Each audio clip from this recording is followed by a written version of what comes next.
మిత్రులందరికీ కూడా చాలా చాలా పెద్ద థ్యాంక్స్. మీ అందరికి నేను రుణపడి ఉన్నాను.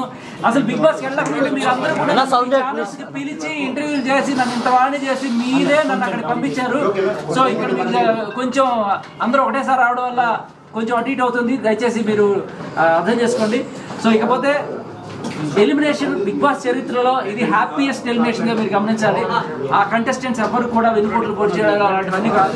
ఈ రోజు నన్ను ఎలిమినేట్ చేసి పంపించిన కంటెస్టెంట్స్ ఎవరైతే ఉన్నారో ఫస్ట్ టైం బిగ్ బాస్ లో ఇలాంటి ఒక తీశారు.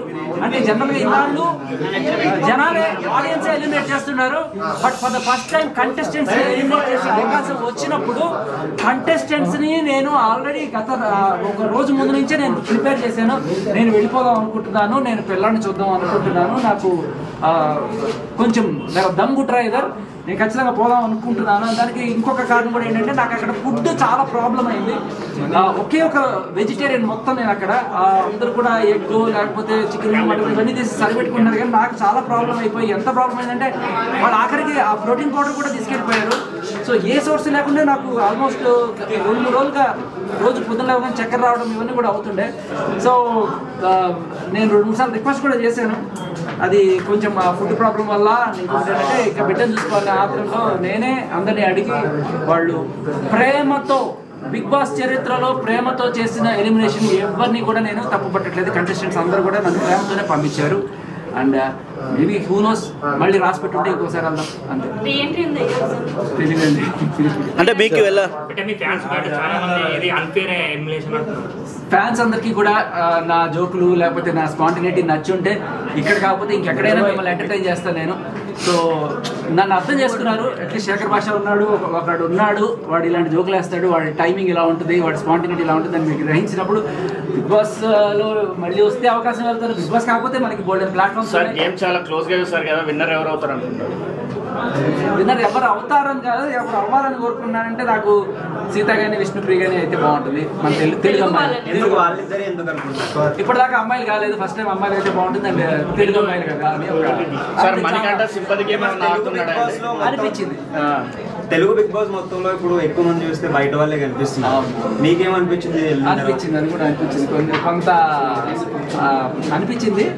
బట్ అంటే ఒకసారి వాళ్ళ ఊరు దాటి మన దగ్గరికి వచ్చి మనతో ఉంటున్నప్పుడు వాళ్ళు మన వాళ్ళు కానీ పరిగణించాలి. సో అంటే ఎలిమినేట్ అవ్వడం కూడా ఫస్ట్ వేవ్ పక్క నెక్స్ట్ మీరు ఇద్దరు తెలుగు వాళ్ళు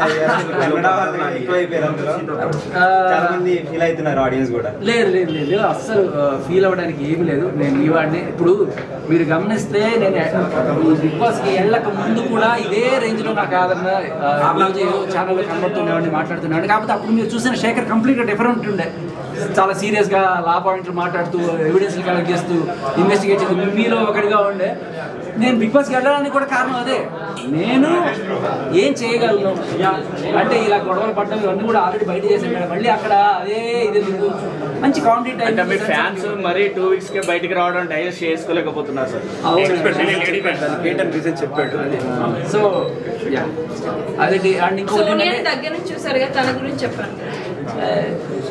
అంటే మీకు అనిపిస్తే నాకు అనిపిస్తుంది.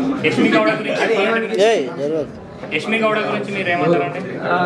సోనియా కొంచెం టాప్ స్కేల్ లో ఉంది, యష్మి నెక్స్ట్ ర్యాంక్ లో వస్తుంది. అంటే యష్మి నేను పక్క నుంచి చూస్తున్నా కదా, మాట్లాడుతుంటాం స్ట్రాటజీస్ గురించి. ఎందుకు అలా చేస్తున్నాం అంటే మనకి ఇలాగే చేయాలి అని చెప్పి కళ్ళ ముందు కనబడుతున్నా కూడా వీళ్ళందరికీ ఏముంది చేసి అయితే వాళ్ళకి స్ట్రాటజీస్ ప్రిపేర్ చేసుకొని వచ్చారు. కానీ ఇవన్నీ కూడా ఎవరైనా సరే నామినేషన్ నుంచి తప్పించుకోగలరు, కానీ నామినేషన్లకు వచ్చిన తర్వాత జనాల నుంచి అయితే తప్పించుకోలేరు కదా. సో ఇవాళ ఫస్ట్ టైం జనాల నుంచి తప్పించుకొని కంటెస్టెంట్లే డిసైడ్ చేసి ఇచ్చారు. బట్ ప్రతిసారి అలా ఉండదు. మేబీ బిగ్ బాస్ కూడా నన్ను ఒక పరీక్ష పెట్టాడేమో అనిపిస్తుంది. ఈ సెకండ్లో ఎలిమినేషన్ కనుక ఛాన్స్ ఇస్తే శేఖర్ నిజంగానే తీసుకుంటాడా, లేకపోతే ఏదో సింపతి కోసం ఏమైనా డ్రామాలు ఆడుతున్నాడా హౌస్ మేట్స్ దగ్గర అందరి దగ్గర చెప్పాడు కదా, మేబీ మీకు చూపించుండకపోవచ్చు ఫుటేజ్, మేబీ ఆయన చూస్తే దొరుకుతుంది. నేను చాలా మంది ముందుగా చెప్పి ఒకవేళ ఎలివేషన్ లో ఏదన్నా కూడా ఛాన్స్ వస్తే నన్ను పంపించండి, నేను వెళ్ళి బిడ్డను చూద్దాం అనుకుంటున్నాను. అన్నప్పుడు వాళ్ళు ఒక టెస్ట్ చేసి ఉంటారు, వీడి నిజం చెప్పాడా లేకపోతే వీడి ఇది చూద్దాం అని చెప్పి వాళ్ళు బిగ్ బాస్ వాళ్ళే పెట్టిన పరీక్షగా మనం ఇది కూడా అనుకోవచ్చు. సో ఆ పరీక్షలో నేను అదే మాట మీద ఉన్నాను. నేను అడిగాను జనాలందరినీ కూడా. సార్ నిన్న స్టేజ్ పైన నాగార్జున గారు మీకు బాబు పుట్టారని చెప్పారు కదా, అప్పుడు లోపల మీ ఇన్నర్ ఫీలింగ్ ఎలా ఉంటుంది సార్? అండ్ ఇలా లైవ్ గా చూసినప్పుడు ఎలా? ఓ మై డాడీ నే విన్నా ఓ తీయని నా ఫీలింగ్ ఒకటే చెప్తా, ఎవరికైనా డాక్టర్ నర్సు వచ్చి బాబు బయట పుట్టారు, నాకు నాగార్జున గారు చెప్పారంటే ఆనర్. సో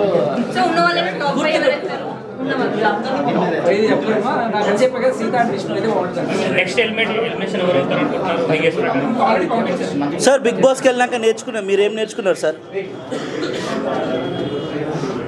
సింపతి గేముల వల్ల లేకపోతే ఊరికే ఎమోషన్స్ చేయడం వల్ల, లవ్ ట్రాక్లు నడపడం వల్ల మీరు కొన్నాళ్ళు ఈ నామినేషన్లోకి రాకుండా తప్పించుకోవచ్చు, కానీ జనాల నుంచి అయితే తప్పించుకోలేరు. అల్టిమేట్ గా మిమ్మల్ని కాపాడాల్సింది. లాస్ట్ క్వశ్చన్, ఎవరు బాగా ఫేక్ అనిపించారు ఒక్కరి పేరు, ఎవరు బాగా జెన్యూన్ ఉన్నారు ఒక్కరి పేరు? Sonia fake, genuine Nabeel. మణికంఠ గురించి ఒక మాట చెప్పండి సార్. మణికంఠ అన్నారు కానీ తర్వాత 2-3 రోజులు బాగా మణికంఠ గురించి ఒక మాట. మణికంఠకి 3 స్వింగ్లు ఉంటే నిఖిల్కి 7 స్వింగ్లు ఉన్నాయి. 10 స్వింగ్లు.